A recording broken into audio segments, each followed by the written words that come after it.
Hi everyone, welcome to the fabulous Tanzua Bedasse Facebook live stream launch of her book. If you think it's poetry, you ought to call it that.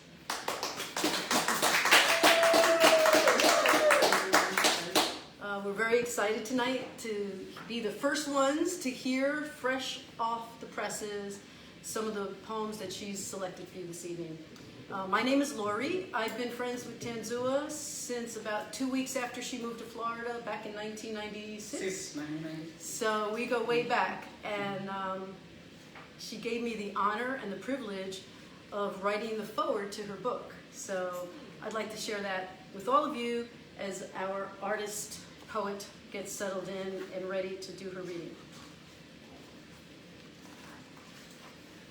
So, when I met Tanzua Bedasse over 20 years ago, our friendship was quickly bonded by our mutual concerns over a number of issues that let us know that we had comparable and compatible concerns about life and times, families, romance, and social injustices.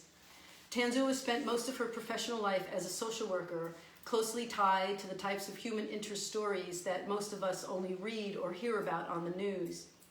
From the horrific to the redeeming qualities of humanity, she took it all in and filed it away until the time came to create an alchemy of poetic expression. As you read her poems, you'll know that many of the questions she poses remain unanswered because society has not yet provided the healing necessary or the change needed in order to truly and deeply breathe a sigh of relief. Tanzua's poetry reminds you of this. You cannot just move quickly from one poem to the next. You have to stop, you have to think, you have to feel. I was first introduced to her flair for poetry when her mother died about 15 years into our friendship. While I already knew she was quite articulate and a lover of words, it wasn't until I heard the poem she wrote, read, and dedicated to her mother that I realized the depth of her ability to turn her words into stories and images through the turn of a phrase and the cadence of a seasoned poet. Recently, when she dug into the archives of her hidden collection and inspired by the 2020 season of unrest, really? Has it been rough? It's 2020? She began writing again, and I was honored to be privy to the early drafts, revisions, and finals. This collection of her work is brilliant. I can feel the emotions she wants to convey as I read through each section. There is something here for every reader to relate to, either through the pull of their heartstrings or the tickle of their funny bone. I have no doubt that every reader will relate to some, if not all, of the poems included in this collection. I also have no doubt that when you close the book, you'll be looking forward to the next one. I know that is certainly true of me. And so I am happy to introduce our artist poet for the evening, Tanzua Bedasse. But before you get into the actual poetry, you know, I've known you for so long, but I didn't know that you had these archives of poetry. So when did you actually start? I got them well hidden. Yeah, I guess you did. So when did you actually start writing? In my late teens, early 20s. It was sort of a way to survive adolescence and being an only child. I was speaking to Lisa about being an only child earlier. And so I actually started doing fiction. For some reason, poetry pretty much just comes to me. Oftentimes poems just come as a poet, as a total poem, and then I have to work on it, or the idea for a poem comes, and then I work around in building it up and expanding on it. So it's not something I sit down. I do now, but I used to do. Right, because I know that when we were talking after like George Floyd and some of the stuff that was happening, it was like I'd call her up the next day and she goes, I wrote a poem. It's like, wow, send it to me. And then the next day we'd be talking about something else. And then the next day I'd call and she goes, I wrote a poem about it. And it was like, it was just like you were just full. Yeah. I mean, I think this year really propelled you with your poetry. And it seems to have also unveiled the archives that you've been hiding for so many years. When I read the acknowledgement, you'll hear of my friend Theodore, who's known me since I was in New York, which is like, I left New York in 1996, and she's known me many years there and all the years that I've been here. And it was her provocation that really brought me back to writing poetry. So you mentioned the acknowledgement. Did you want to read that? Sure. Yeah. Okay, the acknowledgements. We are the fortunate, those of us who have had in our lives at least one person who stands unwaveringly in our corner, encouraging us to actualize the potential he sees within us. For me, that person has been and is my dear friend Theodora Moorhead. With her persistent coaxing, this book of poetry would never ever have been. She has for years, decades actually, encouraged me to come from the secret place of my creations to share my work with the public. Words are, at best, faint in their ability to convey the extent of my gratitude to her. Lori has been ever present, a text, a phone call, or working dinner away. Dr. Reverend Lori Cardona. She has read my work, given at all times. A glass of wine away. Right. Given at all times her truthful and, if need be, challenging input. Regarding this book, she has celebrated with me and supported me throughout the getting published process. Her friendship is one of my greatest blessings. I value her. And to my adopted younger big brother, in the best sense of the word, Brian West, who has read and acclaimed my work, and by so doing helped me to build up the courage to step forward with this publication, I am profoundly appreciative. To all three, I borrow from the great bard, William Shakespeare. I can no other answer make but thanks and ever thanks. Wow. So, thank you all for being here, and without further ado, I'm going to step aside and let's just dig right in. All right. This is I'm going to do a series of poems, boom, boom, boom, because they're about emotions, and you'll get the idea, you'll get the drift. Okay, the first one is called Rap Number 2, which is two of three poems, but I'm only going to read two on this occasion, number 2 on this occasion. Okay. Rhapsodizing heel tap strut, your walk, shimmering expectancy, undulate, share elegance, you own it. Suppose our eyes were to meet.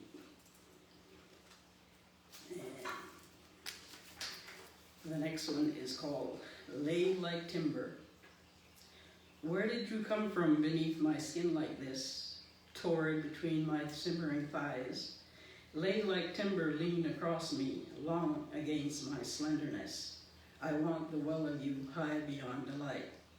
Falsetto me the cadences, bring me up from the down below, guttural. Flame me with the breath of you, the want of you my lips ignited. Heat rises hot from our sizzling flesh. I like to slither like sheep across you. I like that.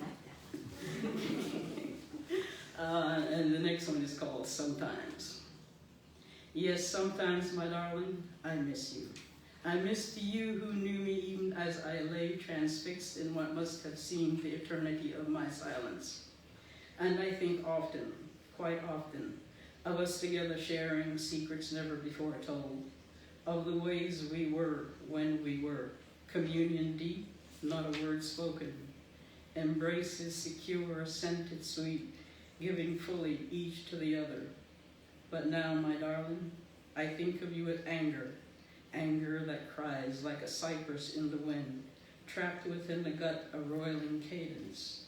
And I try, yes I try, to tell myself, we were lessons for the yesterdays, the tomorrows are for others, who are never again to be us. And yet, there remains the anger, always the anger, even as forgiveness beckons. And the next one is called Euphoric Recall. Making love with you was the crack of my addiction. Your kisses alone opened me to fireburst climactic, July 4th celebration. Metaphor pedestrian in its cliche, unable even to slightly convey the rapture. each incapable of satisfying the other beyond the carnal, made vertical harmony fleetingly ephemeral. Lay me down hunger that I may be fed to my delight. Euphoric recall, a magnet, pull me back time and again, until I put between us 996 miles, New York to Florida, not a true solution. Gained a different perspective, peace more wanted than the parasitic symbiosis of ecstasy and despair. And yet, I thank you eternally for that knowing exquisite, pleasure pure, exultant.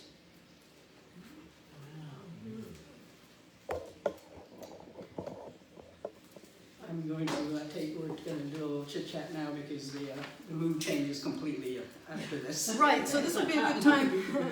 This would be a good time to point out that you have a variation of topics in your book, and each section is sort of dedicated to the theme, like some theme of slice of life. And this one, obviously, was the good, the bad, the heated, the not so heated, and all aspects of love and lust. Yes. And I just want to point out, I know we've known Paul for a while now, but it's the first time I've ever seen him blush.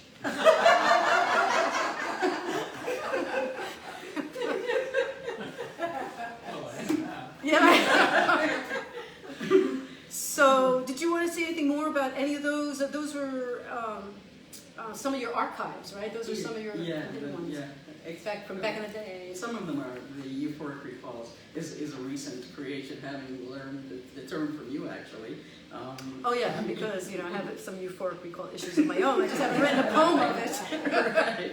And when I heard the term, I said, "Oh, I have a poem for that." There's a poem for that. There's a poem for just about everything. So yeah, so let's remind everybody that you have how many sections? The book has 10 sections. 10 different sections, and each section is dedicated to its own stream of consciousness and its own theme. Correct. And each section is divided by artwork by my dear friend Theodora. And we'll talk more about that later, but thank you, Theodora, for being such an inspiration to Tanzua. So you want to get into the next section and talk about what the next section is about? Yeah, this next section gets more serious. It's social consciousness, and it's heavy from that perspective. Yeah. A different kind of heaviness. Well, not only that, as she mentioned earlier, I was looking at the poems as they were getting ready for publication, and there's one in particular that I really loved, and I mentioned it to you that I really loved this poem, and but I was saying, so maybe you can't include it because it's so long. It's a long poem, so take a deep breath and be prepared. I mean, you're going to go on a ride now, buckle your seatbelts because we're going to go into some heavy social consciousness kind of stuff. But I was really happy and pleased to see that you added that into the lineup for tonight. Right. It's called Father, I Have Sinned, and that'll come, I think, second or third in the lineup. Yeah, it's good. I'm going to do one. It's called the quintessence of life, and then I go into. Great. I'm just going to flow into thank you. The one she loves is called Father, I Have Sinned. I do love that. Okay. I'm going to start off with quintessence, the quintessence of life. Okay. Inside every cell is the undeniable, the quintessence of life, the expansion of the self that builds upon the self, from the single-cell amoeba to the multi-cell organism that is the human person. Within each nucleus, the coding, the compulsion to live free. This you presume to take from me. Your perspective unwavering, self-righteous, that superiority is yours to claim as rapidly as you declare me less than and deserving of your oppression, your subjugation. Again, I must ask you, what is it that blinds you to this heart within this chest melanotic, which like your own expands with the life force that is love and beats with the will to live free? And now we go into Father, I Have Sinned. New York City, July 1977. Father, I have sinned. Now ain't that the most beyond? Oh, let me fill you in. This is a confession. I am taking pen in hand, so that I will know what to say to the dude behind the curtain in that little room. Yeah, I have turned to the church. Man, I have tried everything else. Booze, junk, coke, smoke, any kind of dope. Now every vein in my body is in cahoots with gravity. So to make sure that little social working piety of a social worker at the methadone clinic keeps me hooked up, man, that shit fucks with you, but anything beats a blame. I am trying the opiate of the ruling class. Those dudes want you so ignorant, they don't even want you talking directly to their God. Now that is beyond. But it ain't all that bad. I figure it this way. Drop by to join a few times, run some Hail Marys, tell the priest I call this and that motherfucker, rattle some coins in the pass round box, get regular with the church folks, then, just before winter slides in, an old man hawk rips up my ass, and this cold water flat turns into a freeze-ass flat. I seats me on one of them 747 jumbo jets, and I says to the pilot, Vatican City, please, and run Jesus of Nazareth on screen. Then when I gets there, I says, Mr. Pope, you did not come to Harlem to bend down upon your hands and knees to kiss the ground upon which I walk, but I am one of your poor and needy, and I needs me a room. I have heard that the Vatican, which has no natural resources, is wealthier than most of the nations of the world. So I know you must have a room for one such as I. Excuse me. Father, I have sinned. Up on the floor of my room, there sits a 21-inch deluxe color television. It has no stand because the set was all I could carry. Father, do you know where I got that television? I stole it, Father. Yes, upon the July night of the 77 citywide loss of electric power, a complete blackout, I did see gates open wide, beckoning unto me. I did gleefully enter therein, and did willfully abstract from a place of capitalistic's pursuit, said television. Father, how does the church stand on extenuating circumstance? At the time of the blackout, I was with child, Father. My job gave no benefits, and the child, whose conception came not from a copulation of love, but one purely of carnal need, had no father in the usual sense of the word, the day-to-day, breath by breath. Come, let Daddy hold you tight so that the warmth and strength of my body may fortify you against the vast and seemingly unendurable. I therefore applied for public assistance, welfare you might say. The Welfare Bureau found my annual income to be in excess by $1 of that which makes one eligible. My request was denied.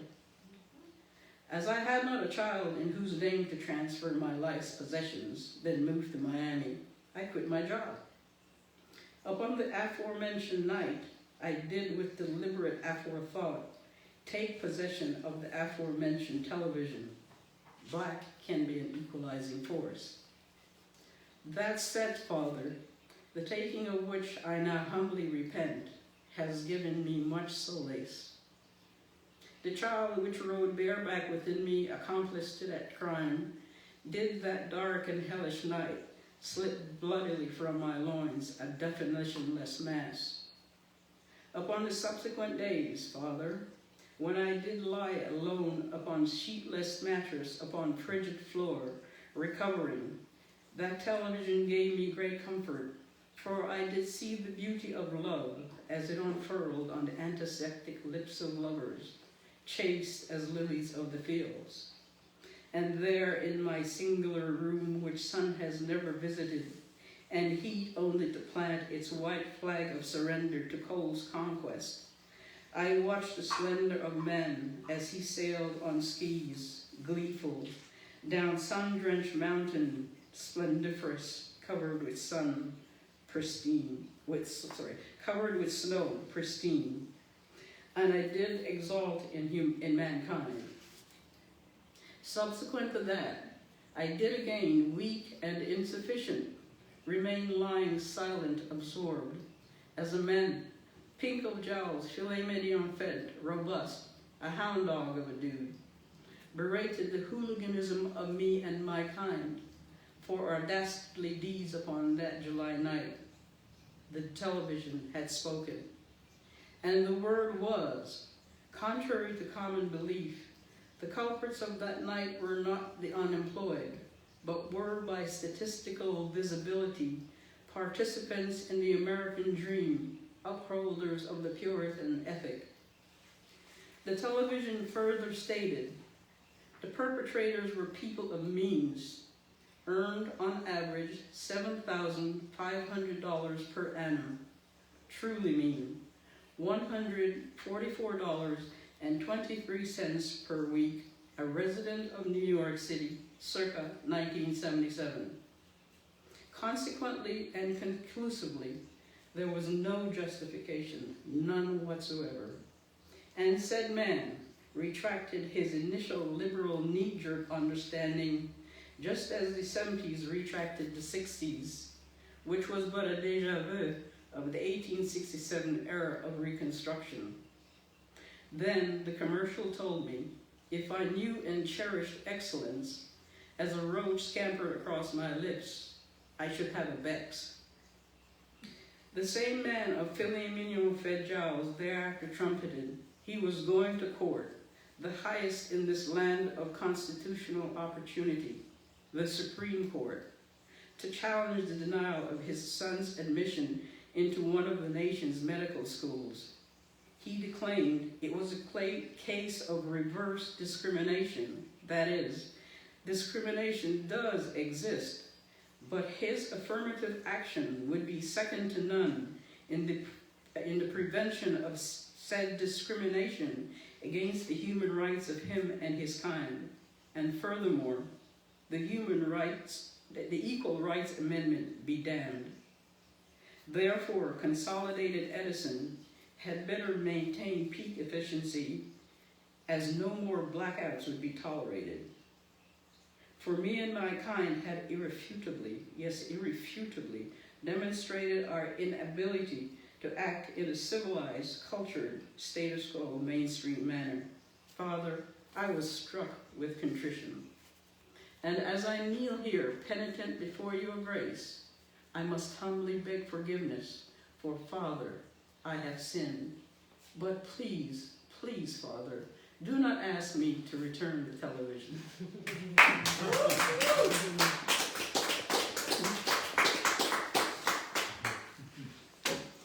I still love that. I found myself having the same emotions as I did when I read it for the first time. And it was, I think it's because it says so much, in so many different ways. And I was just so taken by the fact that it covered on paper, like 9 pages or something when you first did it. We were looking at it. And I was like, wow. And it never skips a beat. I mean, that's talent. I mean, that's just amazing to me. And it just really touches me. Do you want to say anything about the development of that, or some of the inspiration?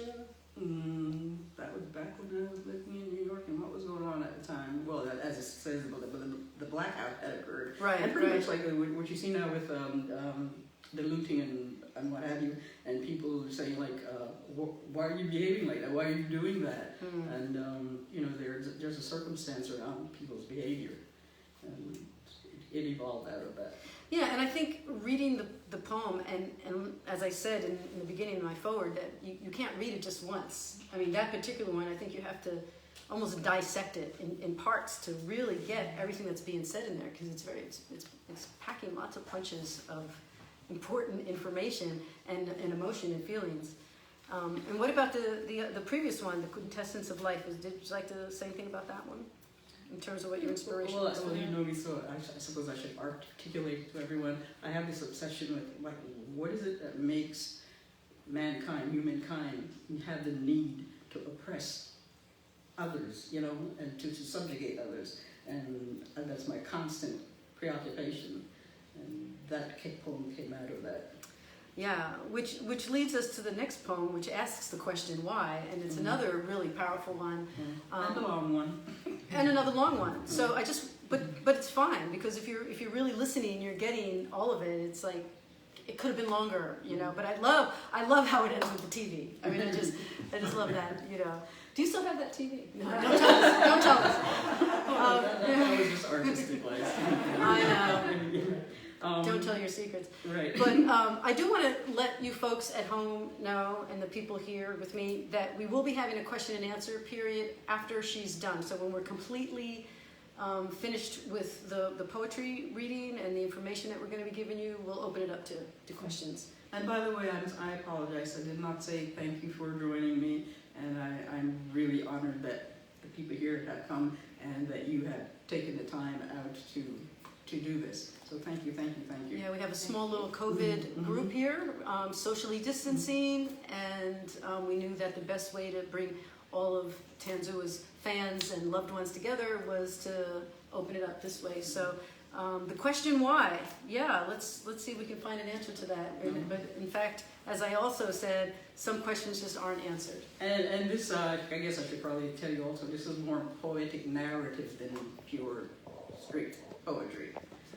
And this is called Why. Okay. You have never been legally charged for your original crimes, the kidnapping and murder of my people, yet in your transference you pronounce us criminals. Serial transgressors, you have continued unbridled throughout the centuries across all nations where you find indigenous dwellers whose rich lands you deemed ideal for your exploitation. Africans who survived your onslaught, you shackled and forcibly brought to your shores. Indeed, you could not have done this without the complicity of some of our own. Avarice outside the bounds of humanity is not unique to one race alone.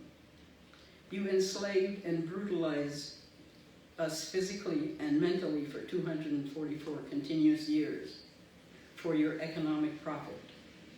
Institutionalized to this day, your structural racism for our continued oppression and for the continued hoarding of wealth for yourselves alone. For the ongoing reinforcement of the fragile and specious concept of your superior self.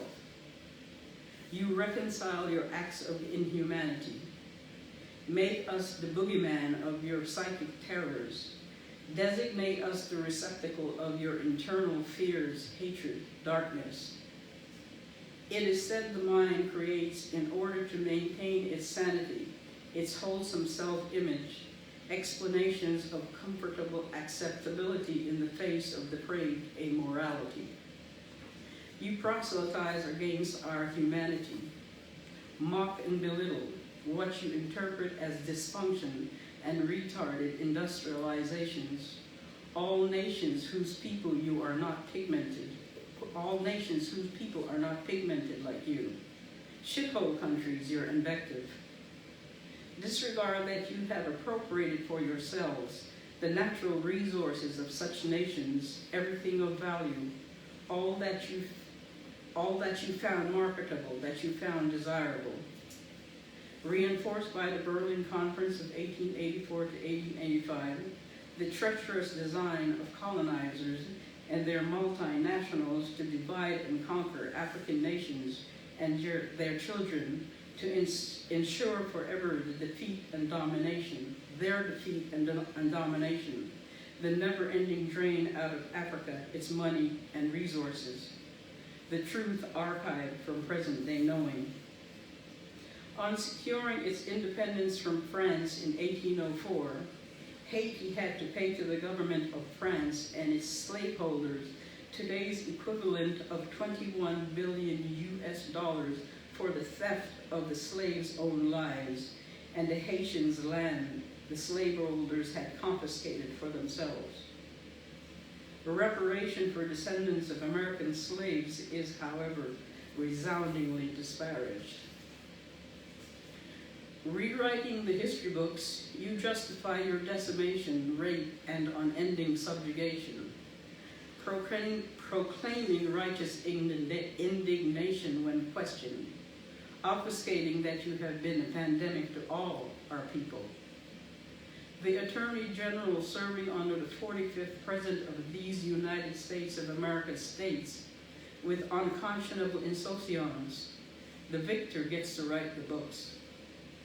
You inculcate your children to see us as less than, as the other, therefore suspicious and threatening. Even though for many of you, the nourishment that ensured your survival to adulthood was oftentimes the breast milk of our foremothers.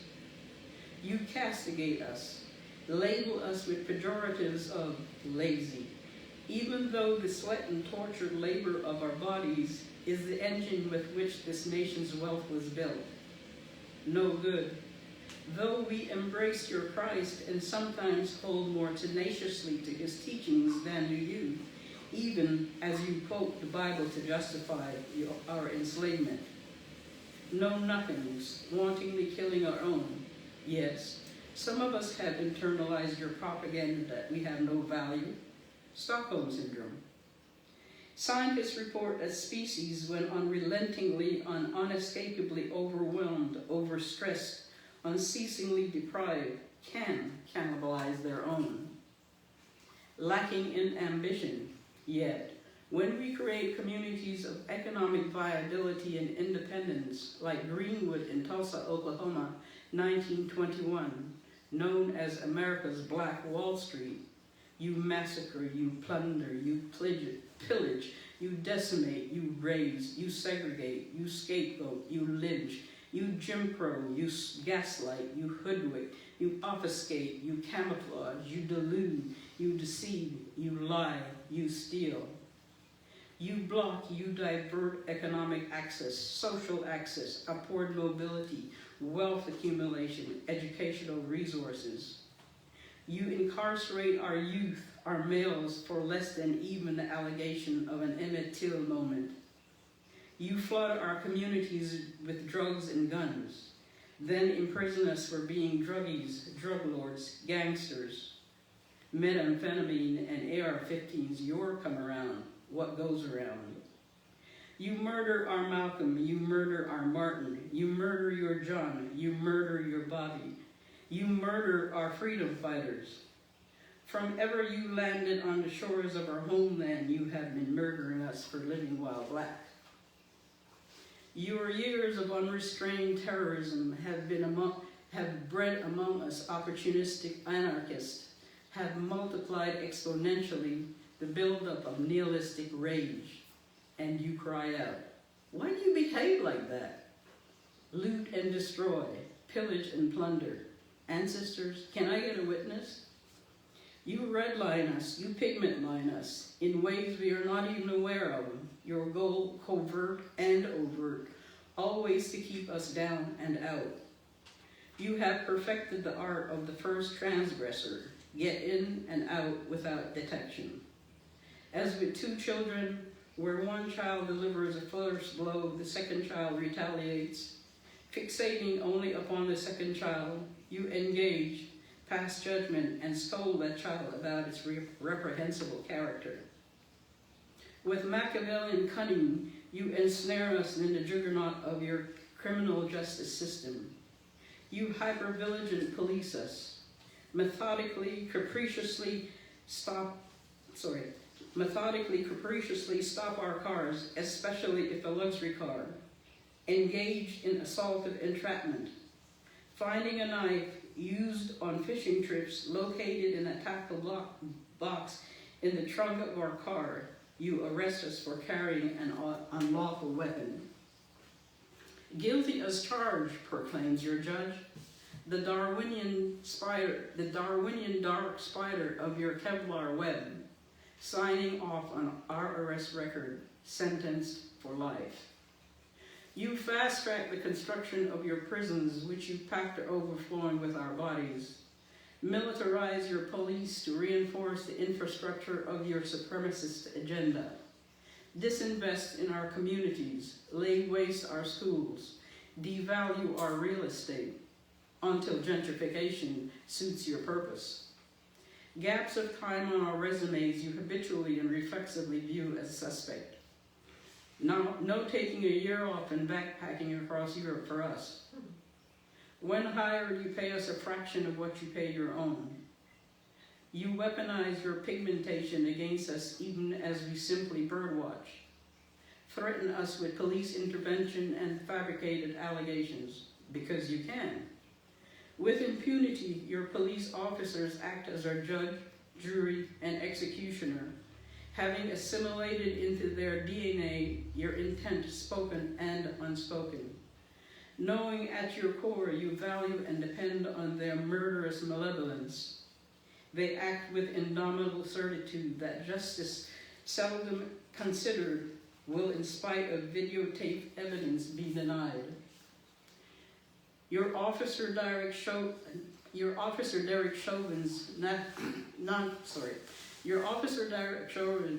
nonchalant murder by 8 minutes and 46 seconds of neon neck, fellow officers knees on back taunting, "Why don't you get up?"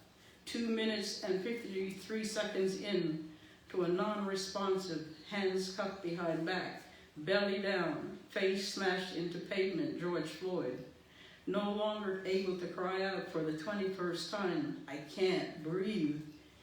His deceased mother already caressing onto her bosom the soul of this her child is but a continuum of the more than 400 years of your original crimes, subsumed within your genocidal racism. And you dare to spew at us. Why don't you go back where you come from? The unmitigated gall. Note, you do not have to love us, but tell us, please, why do you need to hate us so?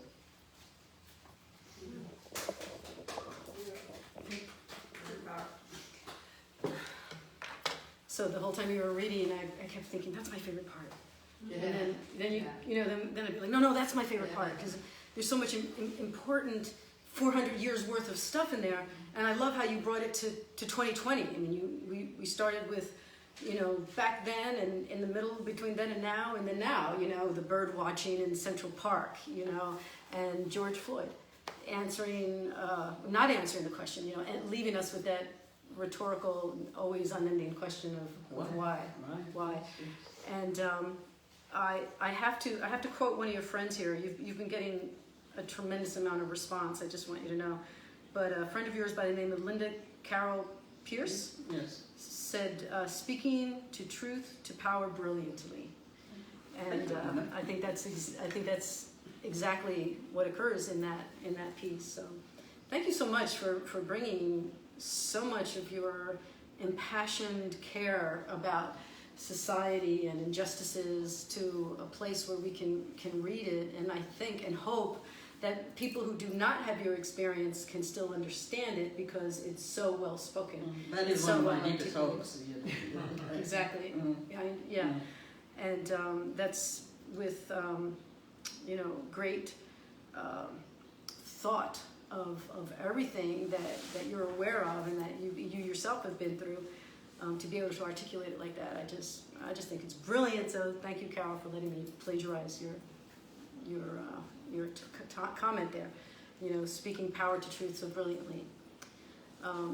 So there's other poems in this section. How many do you know? How many you have in the sort of the social consciousness injustices area?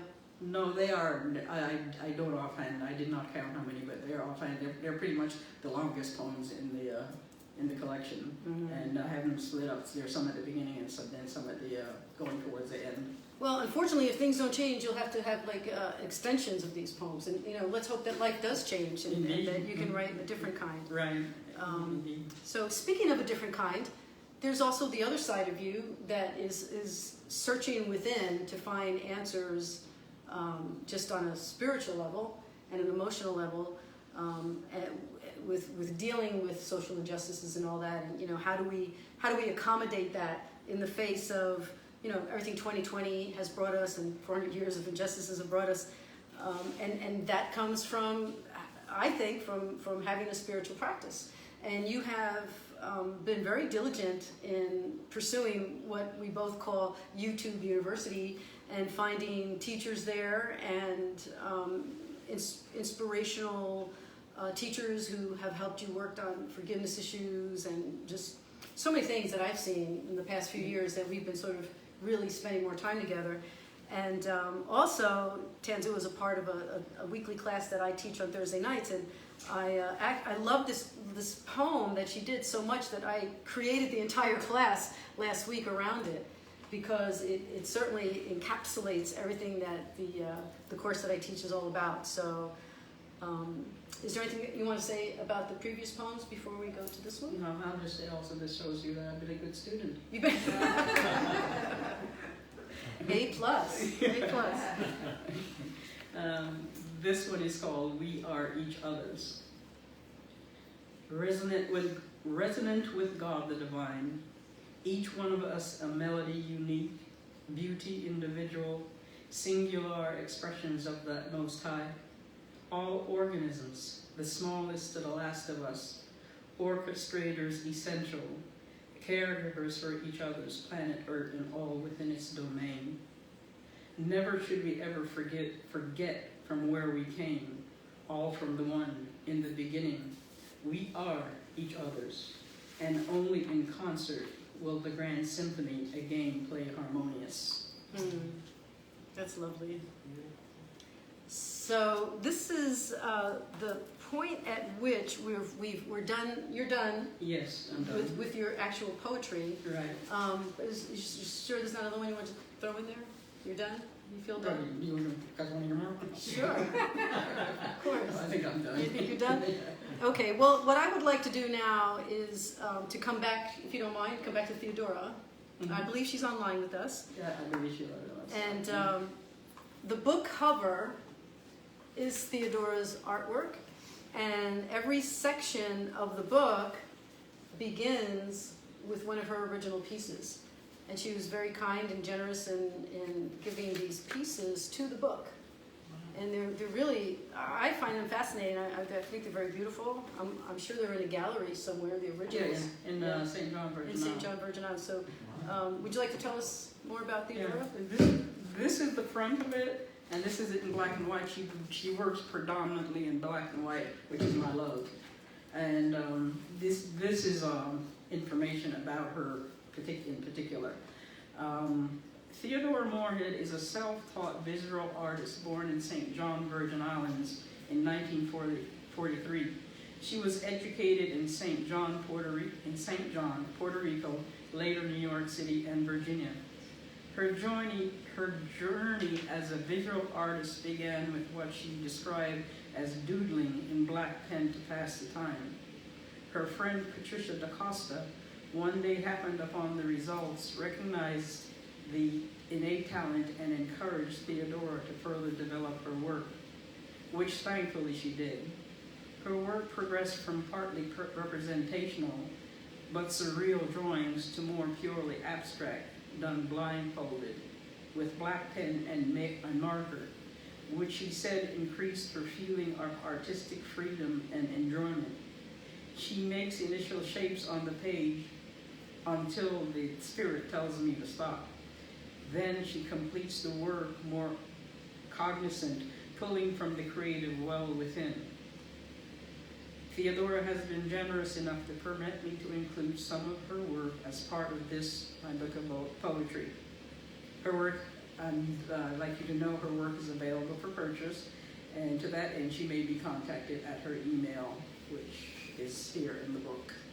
Thank you, Theodora. Applause to you.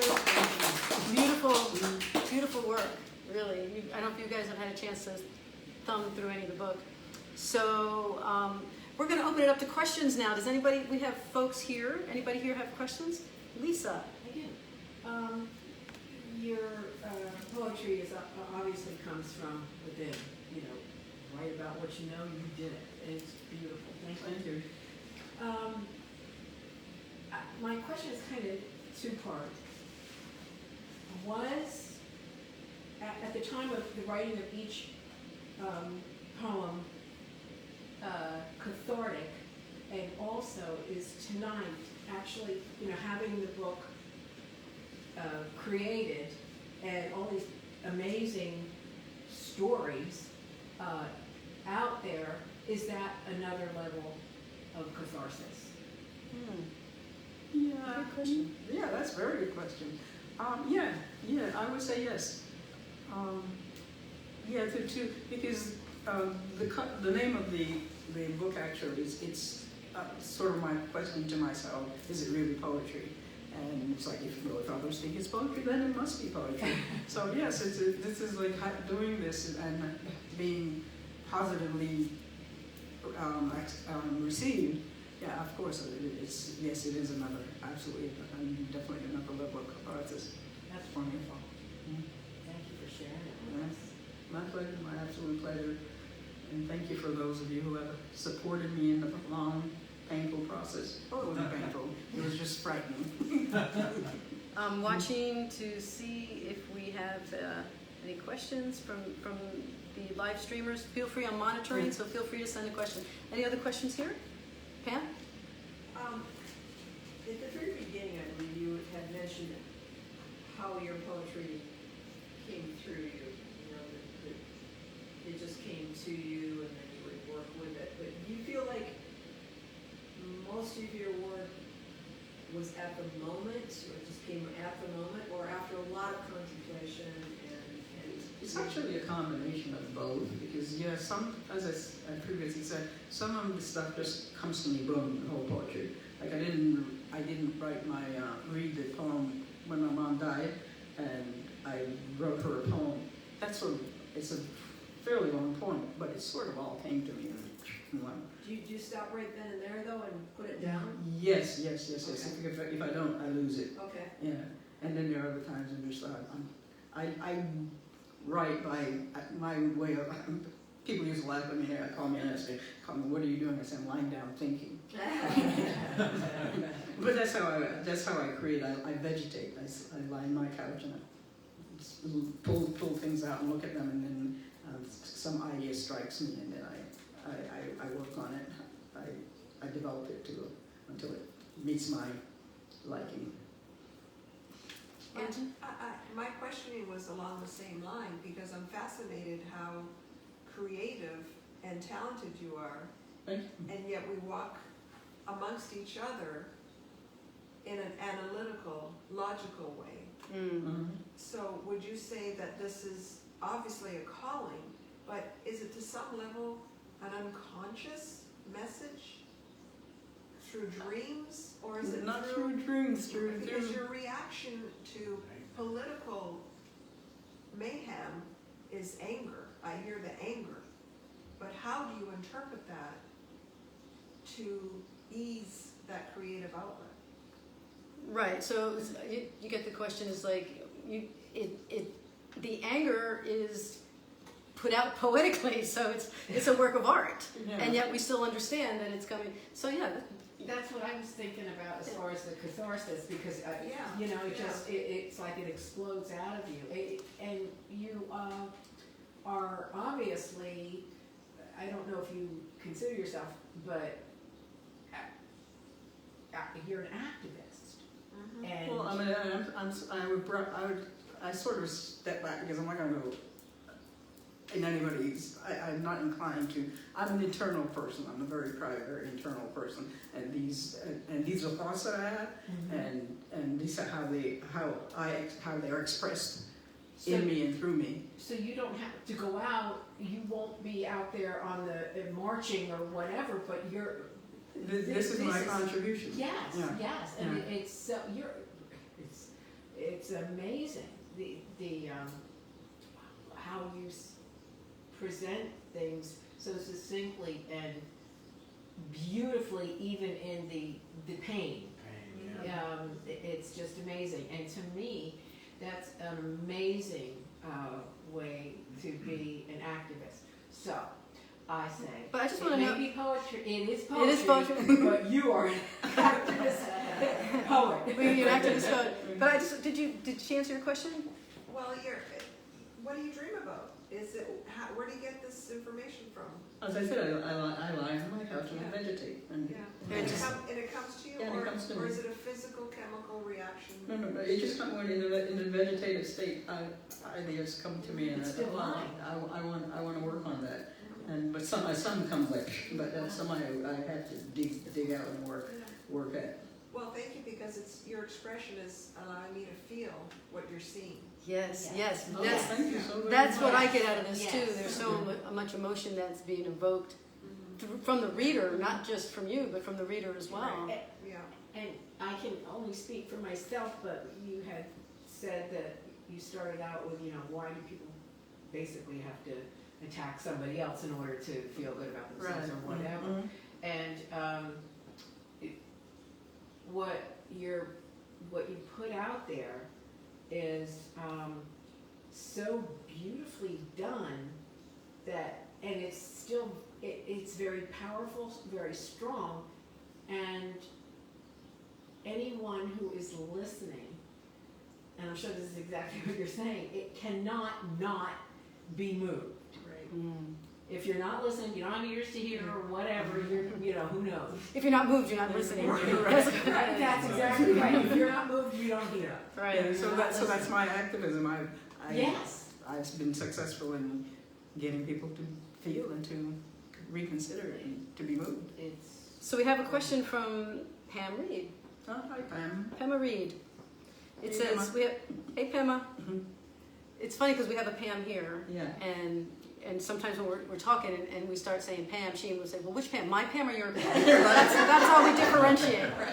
Even though you're all our Pams. You're all our Pams, but this is Just for purpose of identification. yes, but we love you. It says, we have talked about your writing for years. How do you feel now giving birth? That is like a giving birth, right? It's your baby. Yes, it is indeed my baby. your baby. Yes. How do I feel? I feel so grateful. I feel really grateful that I'm able to do this, and that I've had the ability to do this, and to share it with others. And one of the most rewarding part of it is to know that you've all responded to me in the way that you are, and it's answering my question. Is it poetry? And you're calling it that, so We are. it must be poetry. We are. We're calling it that. So you'll have time to read all these messages. You got lots of wonderful messages from your friends and your fans and everyone. So we're going to. Excuse me. I was just going to read it because I'm a very internal person, a very private person, and I don't really speak very much of myself. But I tried in the author's bio. So I don't know. Sure, yeah. I like to read that just to give you a sense of the person that I am. I don't know how many children, if any, become enchanted with the idea of becoming a recluse. But upon learning at a very early age that word and its meaning, it became my go-to. Nonetheless, life happens, and I have lived these many years mostly as a social person, ending up on the side of grateful for all the lessons learned, the experiences had, and the variety of limitless abundance, eager for what is yet to come. In pursuit of paying the bills, I have been a social worker, a professional cook, a massage therapist, a transcriptionist in the legal and medical fields, and filled in some gaps with this and that, all moral and legal. For decades, I have tiptoed to the front line of writing poetry, only to retreat under fear's onslaught. I believe finally now, I am fortified and committed to do the work. In retirement, the excuses for not doing the thing one loves are pretty much like wearing a fig leaf in a nudist colony. I am retired from a 9-to-5, vibrant, blessed with excellent health, and feeling it harder and harder to find a fig leaf. So here is some of my work, fully naked for all to see.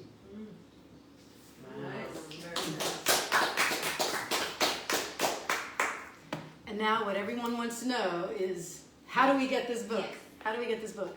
So, Tanzua has done her due diligence and found out how much it would cost her to mail it to you.